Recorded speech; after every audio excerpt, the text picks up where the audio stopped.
Jon Bon Jovi once declared that he owned one of his fellow rock stars, and that's actually one of the milder examples when it comes to people who have beef with Bon Jovi and his bandmates. When Nirvana exploded onto the music scene in the early 1990s, the grunge rock era that they ushered in shoved Bon Jovi and similar hair metal bands of the previous decade off the charts. Jon Bon Jovi reportedly wasn't much of a fan of the emerging genre, and it sounds like the feeling was mutual.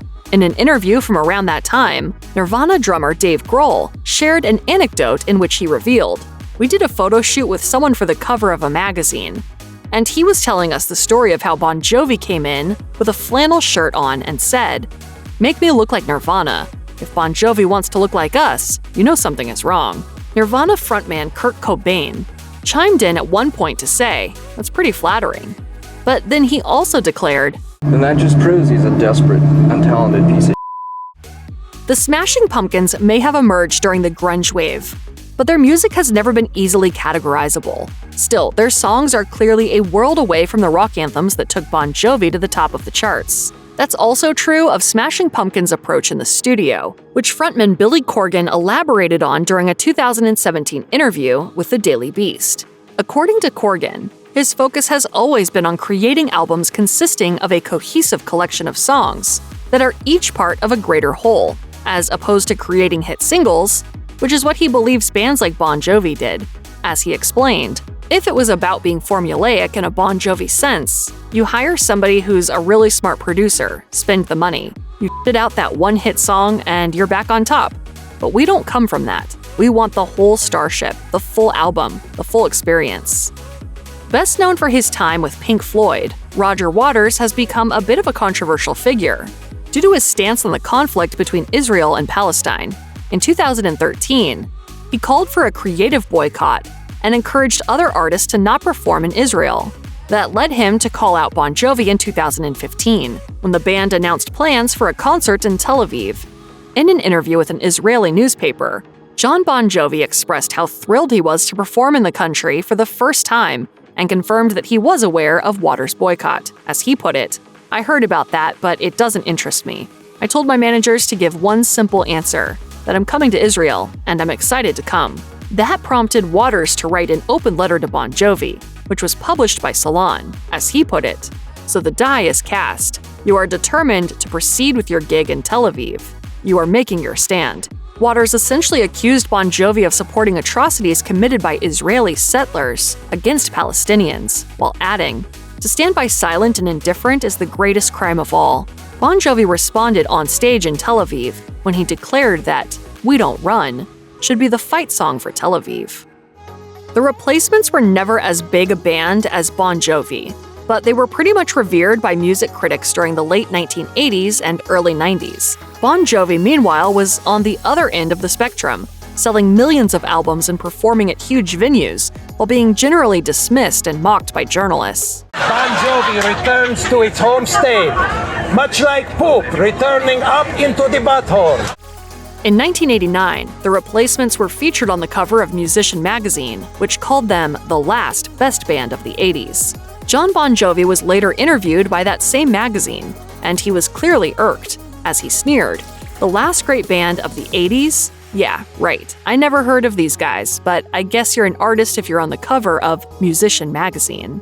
Rock journalist Bob Mehr ended up talking with Replacements frontman Paul Westerberg about Bon Jovi's diss. As Mehr wrote on Instagram in 2018, Westerberg responded by asking, "How many critical raves has he had? Sure, I might trade bank accounts, but I wouldn't want his pants." Mehr also revealed that he had interviewed Bon Jovi more recently and asked if he remembered this verbal scuffle. But as Mehr wrote, he didn't, or acted like he didn't.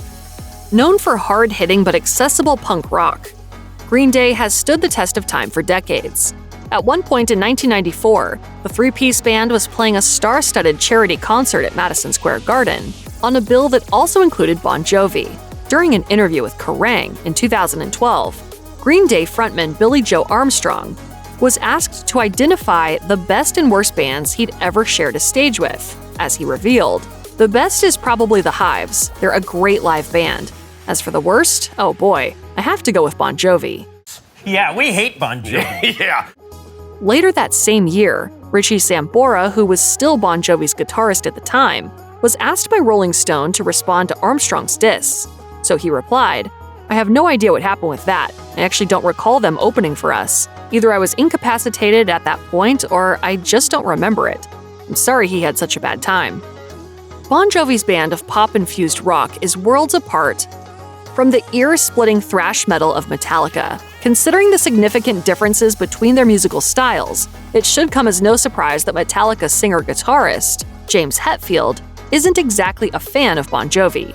He certainly made that clear during a wide-ranging interview with Kerrang! In 2021, in which he offered his opinions on such diverse topics as religion, hunting, and Jon Bon Jovi. As he declared about the latter, he's just so pretentious. Just looking at his picture, there's something not right, something so fooling about it. He's pulling the wool over a few folks' eyes, it seems to me. His Versace ad, the movie star, God, I can't take it. Back in the 1980s heyday of hair metal, Jon Bon Jovi and Motley Crue bassist Nikki Sixx were good pals, but that friendship appears to have become strained over the years, at least judging by some of Sixx's comments. For example, a fan who attended a Motley Crue concert in 2002 recounted some onstage banter from Sixx by writing on a Bon Jovi fan page. In the middle of Motley's set, Nicki told the crowd the following: "Everybody sit down for a minute. Come on, pretend you're at a Bon Jovi concert." First off, this was a bit embarrassing for me. I had a Bon Jovi sweatshirt on. Secondly, shouldn't somebody tell Nicki that nobody sits down at a Bon Jovi concert? Sixx's opinion apparently hadn't changed a whole lot by 2011, when he shared a photo of a Billboard interview on social media featuring a quote from Jon Bon Jovi that said, "My peer group aspired to be on the cover of Circus magazine. I aspired to be on the cover of Time. There was much more I wanted to do in the world than just be a guy in a rock band." Sixx offered his opinion on that quote by writing, "What a pompous ass." Back in 1987, the members of Guns N' Roses were staying in a Chicago hotel when their lead singer, Axl Rose, got into a brawl in the lobby and wound up getting arrested. The following night, he addressed the incident on stage when the band opened for Alice Cooper. He described encountering a group of men wearing suits and revealed, "First off, this guy grabs me and calls me Bon Jovi. Bon Jovi can suck my d-." We couldn't be further from Bon Jovi. Nearly 2 decades later, Jon Bon Jovi indicated that he had similar feelings about Rose, as he admitted to the New York Post in 2006. "You know what pisses me off? I was reading this British rock magazine this month, and there was a story about Axl Rose and the $13 million Guns N' Roses record that was never made. That mother hasn't made a record in 13 years, and he gets all that attention. You know what I've done in 13 years? A lot." Jann Wenner is a co-founder of both Rolling Stone and the Rock and Roll Hall of Fame, but he was removed from the board of the latter in 2023 following ham-handed comments he made to the New York Times. Specifically, he explained the absence of women and people of color in his book about rock music icons, Masters, by claiming that they weren't as articulate as the white man he'd chosen to interview. But before that all went down, Wenner was one of the biggest decision-makers when it came to who was inducted into the Rock Hall. During a 2016 appearance on The Howard Stern Show, Jon Bon Jovi complained about not being inducted and revealed that he'd had a falling out with the powers that be. As he explained, "There's guys on that thing that have made it their personal mission to f with me." While Bon Jovi didn't mention Wenner by name, the latter essentially outed himself as the culprit in the 2017 biography Sticky Fingers, in which he declared, "I don't think he's that important. What does Bon Jovi mean in the history of music? Nothing." Heavy metal band Skid Row got their big break by opening for Bon Jovi on their 1989 tour. As a quid pro quo, however, Skid Row was pushed into signing a publishing deal with Jon Bon Jovi, who made a fortune when their debut album went platinum 5 times over. As Skid Row frontman Sebastian Bach later recalled in an interview, Jon was like, "We'll take you on tour, but if you guys make it big, then he gets a cut of it." So I was bitter about that for a while. Skid Row's success and Bon Jovi's enrichment thereof strained relations between the two bands. As Bach revealed in his memoir, 18 in Life on Skid Row, he was summoned into Jon Bon Jovi's room at one point, and then, as Bach wrote, "He stared me down and said the words, 'I'll f***ing own you.'" As the tour progressed, tensions escalated, After members of Bon Jovi's road crew dumped cold milk on Bach just as he was heading on stage, he responded by mocking Bon Jovi on stage, which resulted in a massive brawl between the bands and their crews. Bach and Bon Jovi eventually buried the hatchet when they randomly bumped into each other in 2006. While feelings may remain mixed, Bach holds no grudges. As he put it, "Jon took a chance on me and our band. I will always be indebted to him for that." When Bon Jovi finally made it into the Rock and Roll Hall of Fame in 2018, Jon Bon Jovi personally tapped Howard Stern to induct them. The band and the legendary radio host have had a long history over the decades, although it hasn't always been smooth sailing. Stern had pretty much been a Bon Jovi booster from day one, but there was a brief period of perceived disloyalty. As Stern wrote in his memoir Private Parts, the band had been promoting their 1986 album Slippery When Wet on other radio stations while avoiding his show. As he admitted, "I was mad because we were the only show to promote Bon Jovi when they were nobodies."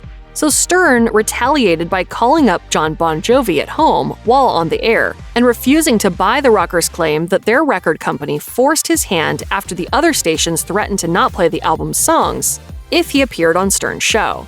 But as Stern insisted, "I knew this was bullshit, and I teased him for kowtowing to the record execs. I renamed him Jon Bon Phony." Jon sounded really contrite and offered to come over to my house, wash the car, and babysit my kids for restitution. Stern and Bon Jovi ultimately made up. No car washing or babysitting required.